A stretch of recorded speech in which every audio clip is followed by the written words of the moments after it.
చాలా దేశాల్లో interference sir ఉంటుంది. చైనీస్ రైట్ కిరణ్ గారు, మరి మీ దేశంలో అంటే మీరు ఇప్పుడు నివసిస్తున్న దేశంలో కూడా ఏ పార్టీ ఇంటర్ఫియరెన్స్ ఉంది చైనాది? అంటే రాజకీయ అంటే రాజకీయ సార్ పార్టీల ఇప్పుడు చైనా ప్రోడక్ట్స్ అనేది ఇక్కడ అమ్ముతారు అనే దాంట్లో మొహమాటమే లేదు సార్. చైనా ప్రోడక్ట్స్ ఇక్కడ దగ్గర దగ్గర అన్ని పెద్ద పెద్ద స్టోర్స్ లోనూ అమ్ముతారండి. ఏదో కొన్ని స్టోర్స్ లో ఏదో ఇటాలియన్ ప్రోడక్ట్స్ అక్కడెక్కడి నుంచి వస్తాయేమో కానీ ఎక్కువ మటుకు 70-80% ఇక్కడ గూడ్స్ అమ్మేవి చైనా గూడ్సే అమ్ముతారు. సో అంటే ఇక్కడ రాజకీయాల్లో చైనా వాళ్ళు ఏలు పెడుతున్నారా అంటే మేబీ పెట్టవచ్చు, పెట్టకపోవచ్చు. కానీ అంటే ఇక్కడ అంత ఓటింగ్ కూడా పెద్ద ఏం అవ్వదు సార్. ఇక్కడ ఏంటంటే ఎక్కువ మటుకు ఎలక్షన్స్ లో చూసేది ఏంటంటే పర్సెప్షన్ మేనేజ్మెంట్ చూస్తారు. మొన్న పర్సెప్షన్ మేనేజ్మెంట్ లో అయితే కమలా హ్యారిస్ అనే ఆమెని డెమోక్రాట్స్ చాలా చివరి నిమిషాల్లో ఎన్నుకున్నారు. ప్లస్ ఆమెకి ఫస్ట్ #1 మహిళ, #2 ఆమె భారతీయ సంతతికి చెందిన ఆమె. ఇవి రెండు కొంచెం వైట్ పాపులేషన్ లో కొంచెం ఇబ్బంది కలిగే అంశాలే. ఈ అంశాలని మనం అన్ని రాజకీయాల్లో చూసుకోవచ్చు. అంటే మనం ఇప్పుడు ఇలాంటి థాట్ ప్రాసెస్ మనకు కూడా ఉంటుంది. మనకు కూడా అంటే మనము ఇప్పుడు మనం తెల్లోళ్ళకి ఓటేయమంటే వేస్తామేమో కానీ నల్లోళ్ళకి ఓటేయమంటే మనకు కొంచెం ఇబ్బందిగా వేస్తాం. అంటే మనము రేసిస్టులం సార్. బేసిక్గా హ్యూమన్ బీయింగ్స్ అందరూ రేసిస్టులే.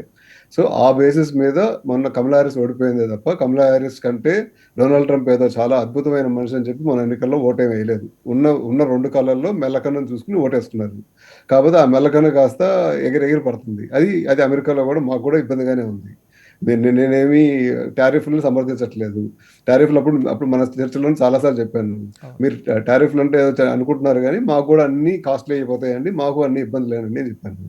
సో ఇప్పుడు ఉద్యోగాల విషయాల్లోనూ కాస్త అటు ఇటుగా ఉంది. మార్కెట్ మన మధ్యలో టారిఫ్లు అన్నప్పుడు మార్కెట్ పడింది, ఇప్పుడు కొంచెం స్టేబుల్గా పైకి వెళ్తుంది. కాకపోతే ట్రంప్ ఇప్పుడు కొత్తగా ఈ బర్త్ రైట్ సిటిజన్షిప్ అని చెప్పి మన ఇండియన్ పిల్లల్ని బాగా ఇబ్బంది పెడుతున్నాడు. సో ఇలా అంటే అంటే అంటే మాకు బయట దేశాల నుంచి ఇబ్బందులు ఏమి అక్కర్లేదు సార్. మాకు ట్రంప్ చాలు. ట్రంప్కి అవసరమైన ఇబ్బందులు అన్ని ట్రంపే పెడతాడు మాకు. మేము ఓపెన్ గా చెప్పుకోగలము. దేశాలకు అవకాశం ఇవ్వట్లేదు, వేరే దేశాలకు అవకాశం ఇవ్వట్లేదు ఆయన. అంటే ఇండియాలో మీరు చెప్పుకోలేరు. ఎందుకంటే మీరు మోడీ గారు అంటే దేవుడి తర్వాత మోడీ, లేకపోతే మోడీ పైన దేవుడి పైన మోడీ అన్నట్టుగా ఉంది ఇప్పుడు అక్కడ. సో అందుకని చెప్పుకోలేకపోతున్నారు. మేము చెప్పుకోగలుగుతున్నాం. మాకేం మొహమాటాలు లేవు. కావాలంటే పోలీసులు వచ్చి తీసుకెళ్ళొచ్చు, 4-5 రోజులు జైల్లో ఉంటాము, పేపర్లు చూపించి ఎప్పుడో వాళ్ళు విడుదల చేసి బయటకు వస్తాం. అంటే ఇది అన్ఫార్చునేట్ సిచ్యువేషన్. అంటే ఎందుకంటే లీడర్లు అనేవాళ్ళు ఒక మ్యాగ్నానిమిటీగా ఆలోచించుకుని మనకి కాంట్రరీ వ్యూ ఉన్నా కూడా దాన్ని కూడా యాక్సెప్ట్ చేయాలి అనే వ్యూ అనేది ఇవాళ రోజున కొత్త తరం అంటే ఈ డెమోక్రాటిక్ దేశాల్లో మేజర్గా ఇక కమ్యూనిస్ట్ దేశాల్లో ఉండవు సార్, అదైతే ఒప్పుకుంటాము. కానీ డెమోక్రసీ ఉన్న దేశాల్లో కూడా ఆ హుందాతనం లేకపోవడం అనేది చాలా ఇబ్బందికరం. ఇప్పుడు ఇక్కడ ట్రంప్ చేసినా, అక్కడ మోడీ చేసినా, ఇంకో పాకిస్తాన్లో ఒకటి చేసినా, ఇంకో బంగ్లాదేశ్ ఇంకోటి చేసినా చాలా ఇబ్బందికరం. అంటే ఇక్కడ రాజకీయాల్లో వాళ్ళు ఏమి చేస్తారో అనుకోవట్లేదు. అంటే నేను అందుకనే నేను మళ్ళీ మీ దగ్గర షీన్ ఉదాహరణ ఎందుకు తెస్తానంటే, షీన్ బ్యాన్ చేసింది ఇండియన్ ప్రభుత్వమే. అదే షీన్ రిలయన్స్ తో ఒప్పందం పెట్టుకోగానే దాన్ని ఎందుకు ఓపెన్ చేశారు? అది ప్రజలకు జవాబు చెప్పాలి కదా. అట్లాంటివి మన దగ్గర బట్టలు చేసుకుంటానికి లేవా? మన దగ్గర చేనేత వర్గాల్లో లేరా? మన దగ్గర బట్టలు తయారు చేసుకోలేమా? మన దగ్గర టైలర్లు లేరా? మనం కుట్టుకోలేమా?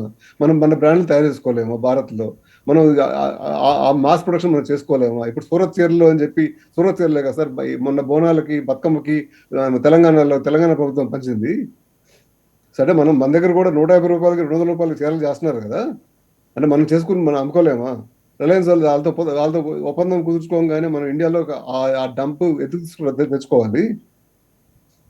Why is India becoming a dump yard of China for clothes of all things? అంటే ఇప్పుడు ఎలక్ట్రానిక్స్ అంటే అనుకోవచ్చు, కొన్ని యాపిల్ ఐఫోన్ మీకు టెక్నాలజీ లేదు మా దగ్గర కొనుక్కుంటున్నారంటే అనుకోవచ్చు.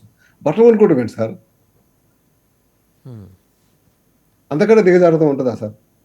నేను అంటే ఇట్లాంటివి చెప్తే మీరు మోడీని ప్రశ్నిస్తారా? మీరు మోడీ అంటే ద్వేషం ఉండొచ్చు, దేశం అంటే ద్వేషం ఎందుకు అని అంటే, నేను దేశాన్ని ఎప్పుడు ద్వేషించాను సార్? నేను ఏ దేశాన్ని ద్వేషించానండి? నాకు నచ్చని వాళ్ళు ఏంటంటే ఈ నాయకులు సార్. అంటే దే ఆర్ అంటే మనము పెరుగుతున్న కొద్దీ హుందాతనం పెరగాలి కానీ ఈ మరీ సంకుచితంగా చేస్తున్నారు. ఇప్పుడు ఇది ఎంత దరిద్రం అయిందంటే, ఇప్పుడు ట్రంప్ చేసినందువల్ల మొన్న మీరు వీడియో చూసారో లేదో, ఇక్కడ ఒక ఇండియన్ అబ్బాయి ఒక ఇండియన్ స్టోర్లోకి వెళ్తుంటే we don't like brown people, you brown people can go to your country అని చెప్తున్నారు. ఇప్పుడు ట్రంప్ కనుక అదే హుందాగా ఇక్కడ లీగల్గా ఇమిగ్రెంట్స్ వస్తారు, ఇల్లీగల్గా ఇమిగ్రెంట్స్ వస్తారు, మన ప్రాబ్లం ఇల్లీగల్ ఇమిగ్రెంట్స్ మన వాళ్ళ దేశాలు పంపిద్దాము అని అనుకుంటే మమ్మల్ని అలా అనాల్సిన అవసరమే లేదు. వీళ్ళకి ఇక్కడ మా దరిద్రం ఇంకో దరిద్రం ఏంటంటే, ఆ తెల్లోటి చేతిలో గన్ ఉందో తెలియదు, గన్ లేదో తెలియదు. ఇప్పుడు మనము కౌంటర్ కూడా చెప్పలేము. పోయి అరే బాబు నేను అమెరికన్ సిటిజన్నే నన్ను ఎట్లా అంటావు అని చెప్పి అడగలేను నేను. అడిగితే ఆడికి అందిస్తే నాకేం నన్ను ఎవరు రక్షిస్తారు సార్? అంటే అంటే అంటే ఒక బాధ్యతగా ఉండాల్సిన దేశం అధినేతలు బాధ్యత లేకుండా ఎలా పడితే అలా మాట్లాడితే ఇలాగే ఉంటుంది. Right sir. గిరిధర్ గారు ఒక విషయం చెప్పండి. ఇప్పుడు రేపు పొద్దున అంటే ట్రంప్ మోస్ట్ అన్ప్రెడిక్టబుల్ వెదర్ లాగా ఉన్నాడు. అంటే మన టర్బులెంట్ వెదర్లో కూడా మోస్ట్ అన్ప్రెడిక్టబుల్ టర్బులెంట్ వెదర్ ఎలా ఉంటుందో ట్రంప్ కూడా అలాగే. ఆయన నుంచి అంటే ఆయన ఆధ్వర్యంలోనే అమెరికా నుంచి at least for another 3 years is there ఉంటాడు. కాబట్టి మనకేమన్నా ఇబ్బంది తలెత్తచ్చు. ఏముంది, రేపు పొద్దున కూడా తలెత్తచ్చు. ఏం పిచ్చి నిర్ణయం తీసుకొని ఏ తగువుకి వస్తాడో తెలియదు. మనకి యాజ్ ఇట్ ఈస్గా సపోర్ట్ వచ్చే దేశాలు, ఎందుకంటే ఆల్రెడీ మనకి చైనాతో స్ట్రెయిన్డ్ రిలేషన్స్. చైనా రాదు అంటే ఎంజాయ్ చేస్తుంది, ఆడియన్స్ గ్యాలరీలో కూర్చొని ఎంజాయ్ చేస్తుంది. మొత్తానికి బాగుంది, భారతదేశంలో బాగానే జరుగుతుంది. ఎవరున్నారు మన గురించి మాట్లాడటానికి? ఒక రష్యా తప్పితే ఇంకెవరు కనిపించట్లేదు. ఇంకెవరైనా వచ్చే అవకాశం ఉందా? ఎవరు రావాలని ఎందుకు కోరుకోవాలి? ఫస్ట్ మన యుద్ధాలేవో మనం చేసుకోవాలి, మన ఇంట్రెస్ట్ ఏవో మనం కాపాడుకోవాలి. ప్రతి దేశంతో మనకు ఉన్నటువంటి రిలేషన్షిప్ ఏదైతే ఉంటుందో అది ఏ అంశంలో మనకు వాళ్ళతోటి కలిసి వెళ్ళగలమో ఆ అంశాలతోటే వాళ్ళు కలిసి వెళ్తాం. మిగతా అంశాల్లో వాళ్ళతో కలిసి వెళ్ళాల్సిన అవసరం లేదు. మనం రష్యా మనకు సరే గతంలో చాలా అస్త్రాలు ఇచ్చింది, ఇప్పుడు కూడా ఇస్తోంది. మళ్ళీ Su-57 మేము ఇస్తామని చెప్తున్నారు వాళ్ళు. రష్యాకు మనకు ఒక విధమైనటువంటి చాలా కాలంగా ఆల్మోస్ట్ 6 దశకాలు 7 దశకాలుగా మనకు ఉన్నటువంటి రిలేషన్షిప్ చాలా పటిష్టంగా ఉంది. కానీ మనకు ఫ్యూచర్ అనేది మళ్ళీ వెస్ట్రన్ టెక్నాలజీ. రష్యాలో టెక్నాలజీ ఎప్పుడో పాత టెక్నాలజీ, దాంతో వాళ్ళు ఆగిపోయారు. ఇప్పుడు వస్తున్నటువంటి అత్యాధునికమైనటువంటి ఎమర్జింగ్ టెక్నాలజీస్ కావచ్చు, డిస్రప్టివ్ టెక్నాలజీస్ కావచ్చు, దాంట్లో రష్యా ఎక్కడ లేదు. కాబట్టి మనకు వెస్ట్ తో అనుసంధానం చేసుకుంటేనే మన ఫ్యూచర్ ఉంటుంది అని చెప్పి మనం రష్యాను వదిలిపెట్టాం. కాబట్టి ఏ అంశంలో ఎవరితో కలిసి వెళ్ళాలో వాళ్ళతో మనం కలిసి వెళ్తాము. ఎక్కడ వాళ్ళకు మనకు విభేదాలు ఉన్నాయో అక్కడ వాళ్ళతో మనం మైత్రి పెట్టుకోవాల్సిన అవసరం లేదు. ఫర్ ఇన్స్టెన్స్ 71 యుద్ధంలో కూడా 1971 యుద్ధంలో కూడా బంగ్లాదేశ్ ని స్వతంత్ర దేశంగా మనం డిక్లేర్ చేయంగానే మనకు మిత్ర దేశమైనటువంటి రష్యా కూడా, అప్పుడు సోవియట్ యూనియన్, వాళ్ళు కూడా ఏం చేశారంటే మళ్ళీ వెస్టర్న్ థియేటర్ లో మీకు సపోర్ట్ చేయము, మీరు ఆగండి అని చెప్పి దాంతో మనం కాల్పుల విరమణ చేయాల్సి వచ్చింది ఇందిరాగాంధీ గారు. సో మనకు మిత్రుడు అనుకున్నటువంటి వాళ్ళు కూడా ఏం మనకు కలిసి రాలేదు. అలాగే చైనాను ఉచిగొల్పారు రిచార్డ్ నిక్సన్, హెన్రీ కిస్సింజర్. మీరు వెళ్ళి ఇంకో ఓపెన్ చేయండి, భారతదేశంతో యుద్ధం చేయండి, చేస్తే కనుక ఈ యొక్క ఈస్ట్ పాకిస్తాన్ విడిపోవడం ఆగిపోతుంది, మీరు ఇంకో ఫ్రంట్ ఓపెన్ చేయండి అని చైనాను ఉచిగొల్పారు. మన శత్రు దేశమైన చైనా కూడా దాంట్లో బరిలో దిగలేదు. తర్వాత పాకిస్తాన్తో కార్గిల్ యుద్ధం అప్పుడు కూడా వాళ్ళు బరిలో దిగలేదు. మన ఆపరేషన్ సింధూర్ అప్పుడు కూడా రాలేదు. మన శత్రు దేశమే, వాళ్ళకి అడ్వాంటేజ్ కదా మనం ఈ ఇబ్బందులో ఉన్నప్పుడు, అయినా వాళ్ళు రాలేదు. కాబట్టి ఎవరు ఎప్పుడు ఎలా వస్తారు అన్నది వాళ్ళ ఇంట్రెస్ట్ ఆధారంగా ఉంటాయి. మనం అలాగే ప్రవర్తిస్తాం. కాబట్టి మనకు అమెరికా మిత్రుడేం కాదు, మనకు శత్రువేం కాదు.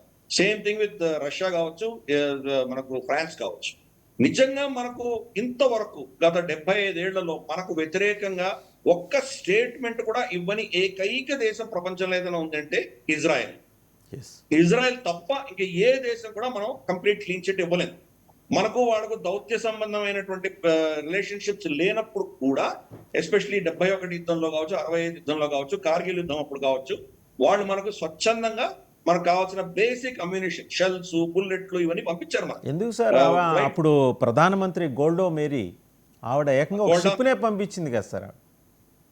గోల్డా మేయర్ పంపించి మమ్మల్ని రికగ్నైజ్ చేయంటే చాలు మాకు అని చెప్పి ఇందిరాగాంధీ లెటర్ పంపించారు. దానికి ఏం చేశాము, ఇతను యాసర్ అరాఫాత్ ని పిలిపించి అతనికి పెద్ద పెద్ద పురస్కారాలు ఇచ్చాము, అతనికి కౌగులించుకుంది ఆవిడ. ప్లస్ పాలెస్టైన్ రికగ్నైజ్ చేసింది, ఇజ్రాయెల్ కి వ్యతిరేకంగా యుఎన్ఓలో ఓటు కూడా వేసింది. సో మనము వాళ్ళని ఎప్పుడు బ్యాక్ స్టాప్ చేస్తూ వచ్చాం. కానీ ఇప్పుడు కూడా బ్రిక్స్ సమ్మిట్ లో, లేటెస్ట్ బ్రిక్స్ సమ్మిట్ లో బ్రెజిల్ లో కూడా ఇజ్రాయెల్ ని ఎండగడుతూ ఇచ్చిన స్టేట్మెంట్ భారతదేశం కూడా సంతకం పెట్టి. సో మనం వాళ్ళని ఎప్పుడు కూడా బిట్రే చేశాం. కానీ ఇజ్రాయెల్ భారతదేశానికి వ్యతిరేకంగా ఒక్క చర్య కూడా చేయలేదు. ఎప్పుడు కూడా మనకు వ్యతిరేకంగా వాళ్ళు ఏం చేయలేదు. మాకు వ్యతిరేకంగా మీరు ఎందుకు చేస్తున్నారని ఎప్పుడు అడగలేదు.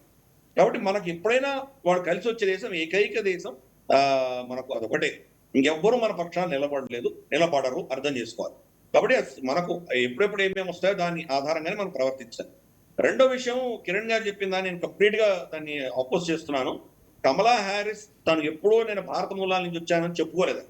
ఆమె ఆఫ్రో అమెరికన్ అని చెప్పుకున్నారు. ఆవిడ ఇష్టపడలేదండి అసలు, ఎప్పుడు ఇష్టపడలేదు. భారత మూలాలు ఉన్నాయని చెప్పుకోవడానికి ఆవిడ ఎప్పుడు ఇష్టపడలేదు సార్, కూడా. ఇప్పుడు నేను అన్నది ఆమె బ్రౌన్ అనే దాంట్లో చెప్పాను సార్. అంటే చాలా చాలా స్పష్టంగా చెప్పింది. ఆమె ఏషియన్ అమెరికన్ అని చెప్పింది, ఇండియన్ అమెరికన్ చెప్పలేదు వాళ్ళ తల్లి కూడా.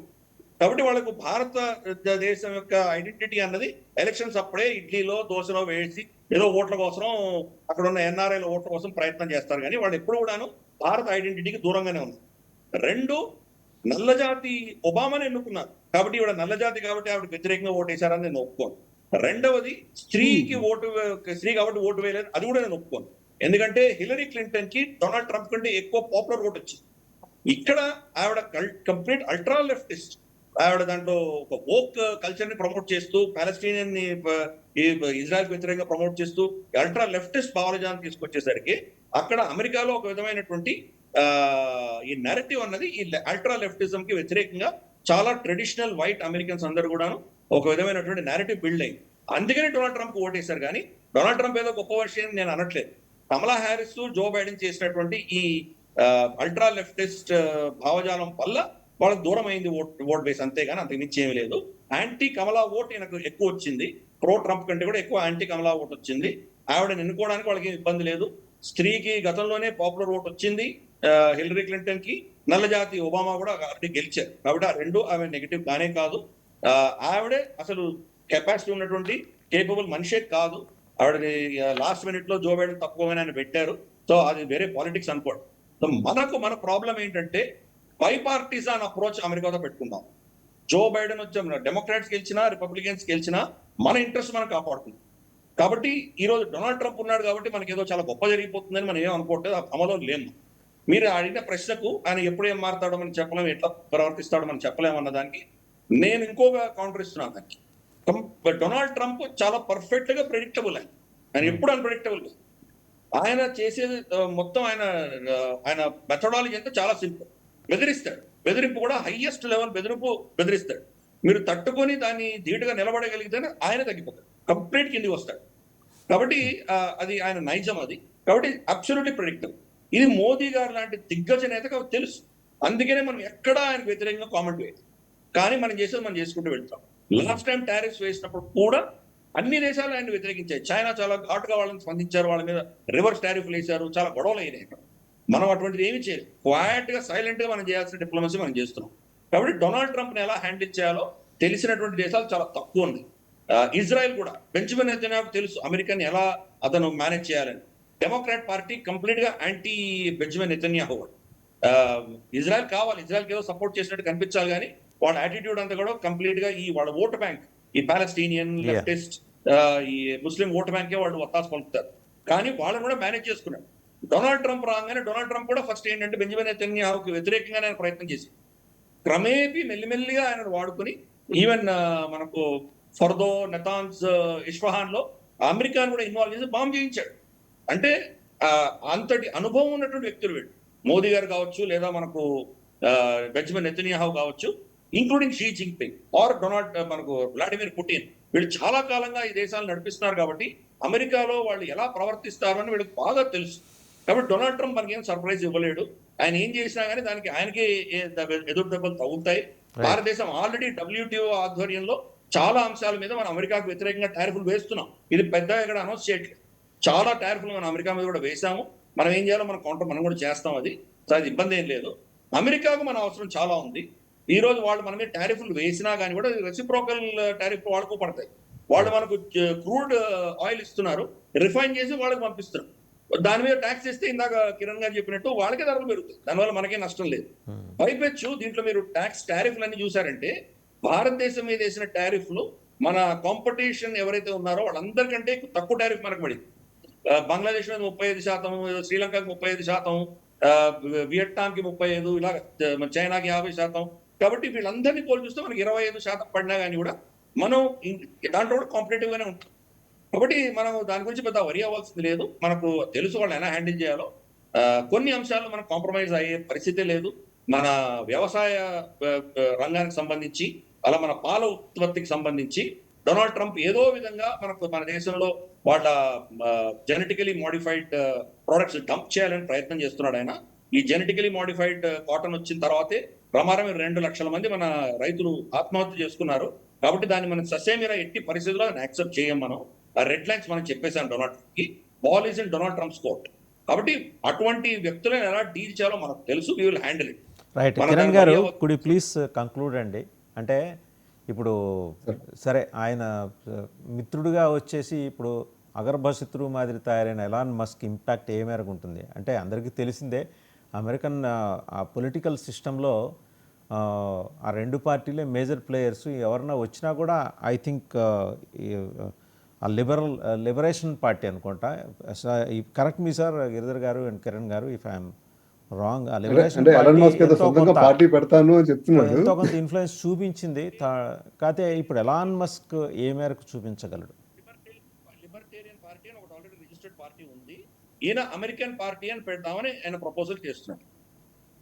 సార్ అంటే ఇప్పుడు అమెరికన్ పార్టీ పెట్టినా అంటే అమెరికాలో ఉన్న నాకు తెలిసిన సిటిజన్షిప్ రూల్స్ ప్రకారంగా అయితే నాలాగా న్యాచురలైజ్డ్ సిటిజన్స్ ఎవరు అమెరికన్ ప్రెసిడెంట్ అవ్వలేరు.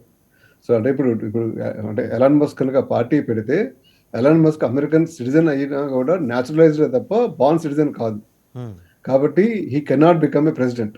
సో ఆయన డైరెక్ట్ కాంపిటీషన్ ఏం కాదు. అలా అని అమెరికాలో లీడర్షిప్ అన్ఫార్చునేట్లీ ఏంటంటే పోయిన 3 ఎలక్షన్స్లో లీడర్షిప్ అనేది స్లోగా దిగజారుతుందే తప్ప పెరగట్లేదు. ఇప్పుడు మన సార్ చెప్పినట్టు ఇప్పుడు హిల్లరీ క్లింటన్కి పాపులర్ ఓట్ వచ్చింది కానీ ఎక్కడెక్కడ ఓట్లు రావాలి అనే దాంట్లో అక్కడ రాలేదు.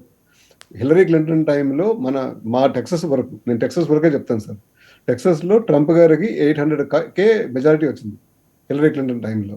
ఆ తర్వాత జో బైడెన్ టైంకి వచ్చేటప్పటికి 600K మెజారిటీ మాత్రమే వచ్చింది ట్రంప్కి. ఇది అప్పుడు కూడా ట్రంప్ స్టేటే టెక్సస్. మొన్న ఎలక్షన్లో కమలా హ్యారిస్ పోటీ చేసినాక దగ్గర 1.8 మిలియన్ మెజారిటీ వచ్చింది ట్రంప్కి. అంటే ట్రంప్ దగ్గర 3 రెట్లు మెజారిటీ పెంచుకోగలిగాడు ఇక్కడ. కేవలం ఏంటంటే ఏమో మనము కాదు, she is not one of us. ఇప్పుడు నేను ఇక బూత్ లెవెల్లో పోయి చెప్పమంటే బూత్ లెవెల్లో కూడా చెప్తాను. కాకపోతే మనకి ఇంకోటి చూసుకోవాల్సింది ఏంటంటే టెక్సస్ స్టేట్లో మేజర్గా ఇప్పుడు మా సిటీస్ కానీ ఈ ఆస్టిన్ సిటీ కానీ శాన్ ఆంటోనియో కానీ కొన్ని సిటీస్లో ఎక్కువ మంది డెమోక్రాట్ ఇన్ఫ్లుయెన్స్లు ఉన్న వాళ్ళు, డెమోక్రాట్ థాట్ ప్రాసెస్ ఉన్న వాళ్ళు ఎక్కువ మంది ఈ స్టేట్కి మూవ్ అయ్యారు. నేను అనుకున్న లెక్క ఏంటంటే పోయిన ఎలక్షన్లో 600,000 మెజారిటీ కదా, ఈ జనాలు మూవ్ అయిన జనాలు డెమోక్రాట్ ఓట్లు ప్రిడామినెంట్గా వీళ్ళందరూ ఓటింగ్కి వెళ్తే ఈ 600 ఏదో 200కో 300కో తగ్గుతుంది కదా అనుకున్నాను. కానీ మరి 3 రెట్లు పెరుగుతుందని అనుకోలే. సో 3 రెట్లు పెరిగింది, పోనీ ఇక్కడ పెరిగింది కదా అని చెప్పి వేరే చిన్న రూరల్ ఏరియాస్లో చూస్తే ఇంకా వన్ సైడ్ పోయినాయి. ఎందుకు సార్, మనకి డాలస్ మేయర్కి ఒక నల్లయన పోటీ చేశాడు డెమోక్రాట్స్ తరఫున, ఆయనకి మెజారిటీ వచ్చింది. అదే సీట్లో కమలా హ్యారిస్కి నెగిటివ్ వచ్చింది. అంటే ఇక్కడ ప్రిడామినెంట్గా వీళ్ళు ఆమెకి రెడీగా లేరు. డెమోక్రాట్స్ చేసిన తప్పది. ఇది దీనికి వోకిజము, రైటిజము, లెఫ్టిజము అని చెప్పను. నేను ఓపెన్గా ఫేస్బుక్లోనే పెట్టాను. నా ఆలోచన ప్రకారంగా ట్రంప్ వల్ల దేశానికి పెద్ద ఉపయోగం ఉంటుంది కాబట్టి నేను ట్రంప్కి ఓటేయట్లేదు, నేను కమలా హ్యారిస్ ఓటేస్తున్నాను. ఆమె ఇండియన్ డిసెంట్ అన్నో దేనికనో ఓటేయలేదు. నేను అనుకున్న 10 అంశాల్లో ట్రంప్ గారు వెనకబడ్డారు. అంటే 3 ట్రంప్ బాగున్నాడు, 6 వెనకబడ్డాడు. సో ఆ ప్రకారంగా చూసుకుని ఆమెకు వేయచ్చు అని అనుకున్నాను. ఇప్పుడు వేసాము. At the end of the day ఇవాళ రోజున ట్రంప్ మా ప్రెసిడెంట్. ట్రంప్ ఏది చెప్తే అది నడుస్తుంది సార్. ఇప్పటి వరకు ఎగ్జిక్యూటివ్ డెసిషన్లు అంటున్నాడు. కాకపోతే ఇక్కడ కాస్తో కూస్తో మాకు ఇంకా కోర్టుల మీద కోర్టులు కొంచెం బలం ఉంది కాబట్టి కోర్టులు కొంచెం యాక్షన్ తీసుకుని ఇది ఇట్లా కాదని చెప్తున్నాయి. ఇప్పుడు బర్త్ రైట్ సిటిజన్షిప్ ఒకటి మేజర్ ఇష్యూ నడుస్తుంది మన ఇండియన్స్కి. మేజర్గా మన పిల్లలు ఇక్కడ చాలా మంది ఇక్కడ H1Bల మీద వస్తారు. వాళ్ళ పిల్లలు పుడితే ఆ పిల్లల పరిస్థితి ఏంటి అనే దాని మీద ఎక్కువ నడుస్తుంది. అన్ఫార్చునేట్ అంటే ఇవాళ నిన్నే క్లాస్ యాక్షన్కి ఒప్పుకున్నారు, ఫెడరల్ కోర్టు ఒప్పుకుంది. సో క్లాస్ యాక్షన్ అవుతుంది. క్లాస్ యాక్షన్ అయినప్పుడు మొత్తం అందరికీ కలిపి ఒకటే యాక్షన్ అవుతుంది. ఈ 27th లోపల కనుక వరకు టైం ఇచ్చినట్టున్నారు ఫెడరల్ గవర్నమెంట్కి, మీ ఆర్గ్యుమెంట్ మీరు చెప్పండి అని. లేకపోతే క్లాస్ యాక్షన్ ఒప్పుకుని దాని మీద ఇంజెక్షన్ పెడతారు. ఈ తీర్పు వచ్చే వరకు అదేం చేయలేదు. తీర్పు అయితే 100% బర్త్ రైట్ సిటిజన్షిప్ వీళ్ళకే వస్తుంది. కానీ బర్త్ రైట్ ఉంటుందా అంటే ఉండకపోవచ్చు అని అనుకుంటున్నాను. ఎందుకంటే ఇప్పుడు ఒక అమెండ్మెంట్తో ఒక బర్త్ రైట్ సిటిజన్షిప్ ఇచ్చిన వాళ్ళు ఇంకొక అమెండ్మెంట్తో తీసేయచ్చు. కాకపోతే దాని ప్రాసెస్ కొంచెం ఇన్డెప్త్ ప్రాసెస్. మనం ఇండియాలో అనుకున్నట్టుగా అంత ఈజీగా పార్లమెంట్లో కట్ షార్ట్ చేసి ఎలాగోలా చేసేయటం అనేది అమెరికాలో కొంచెం కష్టం అవుతుంది. సో ఆ డెమోక్రాటిక్ ప్రాసెస్ పూర్తిగా ఫాలో అవుతారని విశ్వసిస్తున్నాము, కోరుకుంటున్నాము. అనుకుంటున్నాం. రైట్, థ్యాంక్ యూ కిరణ్ గారు, అలాగే మావిడి గిరిధర్ గారు, ఇద్దరికి ధన్యవాదాలు. సో చూసాం కదా, పెరుగుతున్న గ్రోయింగ్ టెన్షన్స్ మనకి చుట్టుముట్టిన దేశాల నుంచి మనం తేలిగ్గా తీసుకోకూడదు. That's what CDS chief of defence staff Anil Chauhan ఆయన అభిప్రాయం వ్యక్తం చేసింది. దటు మావిడి గిరిధర్ గారు అన్నట్టు యూనిఫార్మ్డ్ ఫోర్సెస్లో ఉన్నవాళ్ళు with the knowledge of the state మాత్రమే మాట్లాడతారు. ఎంతవరకు మాట్లాడాలో అంతే మాట్లాడతారు, ఎంత డిసిమినేట్ చేయాలో అంతే డిసిమినేట్ చేస్తారు. అది కూడా ఒక ప్రాపర్ వేలో. అనిల్ చౌహాన్ గారు చేసింది కూడా అదే, ఒక రకంగా దేశాన్ని అప్రమత్తం చేయటం. చిన్న దేశం కదా అని చెప్పి ఉపేక్షించద్దు. ఈశాన్య రాష్ట్రాలకు శరణార్థుల ద్వారా సమస్యలు సృష్టించే అవకాశాలు లేకపోలేదని ఆల్రెడీ మణిపూర్లో సృష్టించారు. ఇంకా కొత్తగా చైనా గురించి, బంగ్లాదేశ్ గురించి మనం ప్రత్యేకంగా ప్రస్తావన చేయాల్సిన అవసరం లేదు. అయితే బంగ్లాదేశ్ మొన్నటిదాకా ముసుగేసుకుంది, ఇప్పుడు ఆ ముసుగు తీసేశాడు యూనస్ మహమ్మద్. ఆయన చైనా నుంచి ఆ చైనా టోపీ పెట్టుకొని వచ్చేసాడు. కాబట్టి మరింత అప్రమత్తంగా ఉండాల్సిన అవసరాన్ని మాత్రమే అనిల్ చౌహాన్ నొక్కి చెప్పారు. ఎనిహో దాంతోపాటు ట్రేడ్ రిలేషన్స్, ఇంకా ఇతరత్ర రాజకీయపరమైన అంశాలన్నిటి గురించి కూడా సమగ్రంగా విశ్లేషించిన తుమ్మల కిరణ్ గారికి, మావిడి గిరిధర్ గారికి ధన్యవాదాలు చెప్తున్నాం. ఇది ఈరోజు ఎన్ఆర్ఐ స్పెషల్ లైవ్ షో.